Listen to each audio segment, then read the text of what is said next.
Hey everybody, welcome back to the Chorizo Bros. This is Joseph back at it again with another book review for you. Fleo is joining me today. You can see him up there at the front of the table. I had to scoot the camera a bit further back so that he can be caught on there because people are really liking Fleo in the video. So we're gonna let him chill up there at least until he gets tired of it. So he's gonna be joining us today. I also have Charles in here somewhere. He may jump on the table or he might knock something over. It is what it is. It's funny, actually. I took a break from reading this earlier. I set the book down at the edge of the bed there, and Charles ended up taking a nap on it or like near it or whatever. So there's a picture of him doing that. This is going to be just a little bit different than the stuff we normally do here. So I have talked about graphic novels before. They have run more towards the indie side of things. I did one called Sabrina. I did one for the Meta Barons in preparation for our Jodorowsky's Dune episode that we did a while back. This is still going to be a unique project that we're talking about today, but it is a little bit in the mainstream because it involves one of the most popular fictional characters of all time, Superman. Today we're talking about Superman Red Son. So Superman Red Son was written by Mark Millar in 2003. It was a 3-part miniseries, if I got that right, that is collected in trade paperback here. Very cool copy. Shout out to Evan for letting me borrow that. I had a hell of a lot of fun with this. Now, today's video, let me go ahead and just say it's a 4.5 out of 5 stars. Pretty much fantastic all the way through. I had some very small nitpicks with it. Very small, very minor. This is basically a 5 out of 5. It's really cool. But just in preparation for this, I wanted to let you guys know I'm kind of just going to talk about it. If you're interested in Superman at all, and you might find him to be kind of a boring character because he can do anything, and it's kind of overblown how his powers make him less interesting. This is a cool variation of the Superman story. The concept here, the very basic concept here is, if you know the origin story of Superman, they send a little pod from Krypton to Earth to let him grow up over here because Krypton's about to expire. Superman's pod as a baby lands in Kansas and he grows up as a Kansas farm boy, and that's the Superman we all know. Now, this takes that concept and flips it on its head a little bit. Kind of a lot of it. It's the telling of that story if that pod landed in Russia, in the Ukraine actually, but over there and not in America.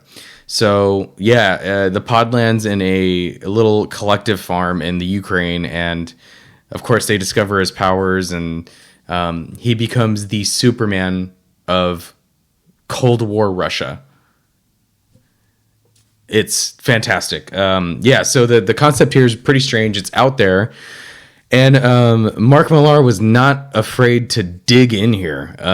He was very on point with what was going on with the political situation and thinking about, well, how would these Superman characters, and I guess there's multiple DC comics characters in here. It's not just Superman stuff.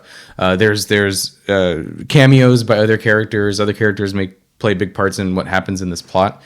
It's a very thoughtful book. There is a lot of political commentary here. There is sort of my favorite thing about it. There is this presentation of who the Superman character is on the inside, who he is as a person, and not just what we think his political ideals would be based off of being an American character. And then this being like, okay, well, he's going to be like, what, a bad guy because he is in Russia? They definitely talk about that. They definitely show how America gets freaked out by Russia getting this super weapon, this Superman. He's a scary figure if you're not Russian. So yeah, that was very cool to go there. I liked some of the examples in here of, like, they would throw a parade or they'd have a celebration for Superman, and because he's Superman, he'll hear some kind of catastrophe happening, and he thinks to himself, you know, I don't need to be at this parade. I don't need to be part of this celebration. And he zips off to go save the day. And I really like that. They showcase that he's going to do that, and it doesn't. He doesn't just save Russian citizens either. He goes to America and stops some horrendous thing from happening there, and that's just the kind of person he is. And yeah, there is that. It is tinged with like the Stalinism ideology in there. That's definitely there, and he does attribute where he's at to Russia. That for sure comes up. But it was really fun. This is not just an exploration of what happens with these comic book characters. It's also kind of a alternate history. There's some cool stuff with the way Stalin's demise happens is different than history. Of course, he lives a little bit longer. And John F. Kennedy is here, aged up. He didn't get shot. So there's definitely some fun stuff there. And it really is interesting to see where all the Superman characters end up. My personal favorite character in this, and you might be shocked. Well, before I do that, let me just say, yeah, check the book out if any of this interests you. I just want to kind of talk about it at this point. So let me just say a few things and we'll shut the video down. This is going to be a short one anyways. But my favorite character in this was Lex Luthor. And I found his writing in this, his character development to be very compelling. He's still a dickhead. He's still Lex Luthor. But I've always sort of understood where he was coming from. Yes, he's a bad guy. But I always understood his motivation to be, yes, he's a narcissist, and that's definitely apparent in this as well. But that humanity should be able to stand on its own 2 feet. It shouldn't need to depend on some savior from outer space. And I really like that this character still encompasses that ideal. And even more so, that it's an American versus a Russian. So I don't know, that's really cool. He ends up being definitely I don't know if I want to say protagonist in this. Maybe I should. I mean, it's pretty equal. But he ends up being a major character. He's married to Lois Lane, which is kind of random, and that culminates into some interesting story beats later on. He plays chess with 16 people at once while he's on a coffee break, and there's a part which I thought was kind of cool. He's talking to Lois with the TV on mute, and she's like, "What are you doing?" And he's like, "Oh, I just realized I don't know how to read lips, so I'm going to learn. I'll turn the volume up if you want, but I'm trying to figure out how to read lips." I was like, that's so fucking random and so cool. They do a what if with this sort of as the seed, but it also goes well, what if Russian Batman? That was my favorite character design in this for sure. I love the Batman character. Who the hell doesn't like Batman? But his character design in this was really fucking cool because it's basically the same, but his cowl has this fur. It almost looks like one of those hunting caps. It's got this fur thing on the front, and I found that to be really cool. And he's not some billionaire in Russia. He's another, poor kid whose parents maybe had some anti-Superman sentiments, and that's kind of his origin story. You see a little bit of that in there. I found that to be really fun. So there's a Wonder Woman character. It's still Wonder Woman. It's still Themyscira. It's still the person that we know.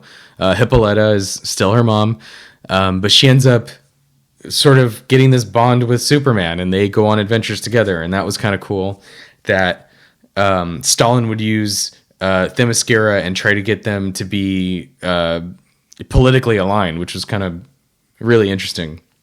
They mentioned that in communism, they kind of like the idea that everybody's equal, men and women. So, the Amazonians comment on that, which I thought was cool, because they would.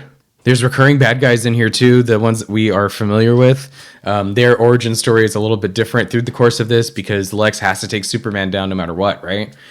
He develops superhumans to fight Superman. So his first one is Bizarro. So he's got a US sigil on his chest, and he's this weird zombie looking Superman, which is really fun. The negative about it, because I did say that there were some caveats to the high score, or that it's not a 5 out of 5. There are some I felt okay, and this is again nitpick. This is not that big a deal. There are some what I felt like clumsy lines that the characters say to explain kind of where everybody is, and they stuck out a little bit, and I was like, oh, that was kind of a dumb line, whatever. I understand why they're in there because it is sort of kind of reminding you of where this alternate universe is. So I get it, but I just found it to be a little clumsily written. Who the fuck am I to say anything about that? But it's just something that I didn't really care for too much in some of the instances. The other thing is the length. Believe it or not, I felt like I wanted this story to just have a few more plot points. I feel like it could have been fleshed out a little bit more. And it's weird because I've kind of been on I think things can be tighter. And in this, I was just enjoying it so much. I found the artwork to be really cool, and I felt the writing to be really fun, and the characters were interesting, that I just wanted more. I just wanted this to be maybe a couple more issues long, or I don't know. I think this could have been a really epic story, and it is, but I felt like it could have just been more. We could have fleshed out some of the side plots a little bit more, or I don't know what I was thinking. I just wanted more. That's not a bad thing. That is kind of where I'm at, where I just wanted some of it to be fleshed out a little bit. Again, nitpicking, not a big deal. So yeah, definitely a top tier read for me. One of the things that I noticed, and I don't know if this is influenced, it probably is, but I definitely got when they're presenting Superman as this Russian super weapon, it reminded me of Watchmen.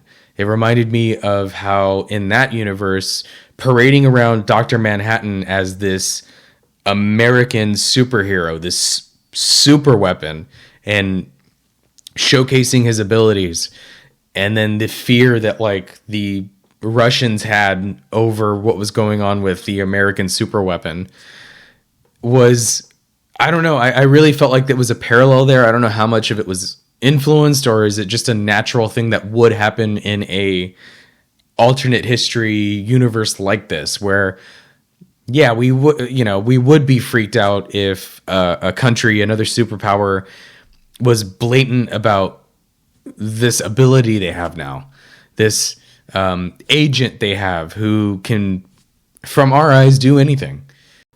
It is definitely something that I will reread. Probably not right away. I will enjoy like coming back to it and going like, okay, now that I know the story and like all the characters that are coming in, I'm going to try to find all the like Easter eggs of other, DC universe characters or whatever. And it's just another interesting story with Superman. My two go-tos for like great Superman stories. If you're unsure, if you want to dive into this, graphic novels and comics are not for everybody. I even over time have lost a lot of interest in them. I was very interested in them before, kind of petered out some of my interest. I think the saturation with Marvel movies and stuff has kind of made me not really care for it as much. But Superman Birthright and All-Star Superman are like my two favorite Superman stories, and this is going to join those ranks. Definitely well-deserved to be on that list of just great Superman stories. It is obviously, like I said, an alternate kind of version of it. This is going to be a different type of Superman with even more political commentary going on here. I myself really liked that. I know with what's going on in the world right now, everything is kind of crazy, and maybe we want to avoid some political things. I understand that. I think having it in this sort of way that you don't have to take it too seriously is a good way to sort of wonder what we think about our own ideas, and are you as much into your politics as you think, or are you way more than that? Yeah, it's a good question. On that note, guys, I think I'm going to get out of here. My voice is getting fucked up from this allergy stuff, so I'm going to let you guys go. Thank you so much for joining me. I may come on here and talk about another Superman book, one of those things. I don't know. I'm going to definitely do some reading. I think we had to take a quick hiatus for the original bros to get together. We're supposed to be bringing you Heat, and that's going to be a hell of a lot of fun. I cannot wait to do it. But this is a busy time, busy season for us, and our schedules have to just line up. So we're going to bring that for you whenever we can. In the meantime, I'm going to knock some other things out and see if I can get maybe some other people in to talk about some other things. So, yeah, on that note, guys, I'm going to get out of here. Fleo's also saying goodbye. He's ready for the next part of his nap, I guess. But y'all enjoy the rest of your day. Thank you so much. Like and subscribe. We'll see you next time.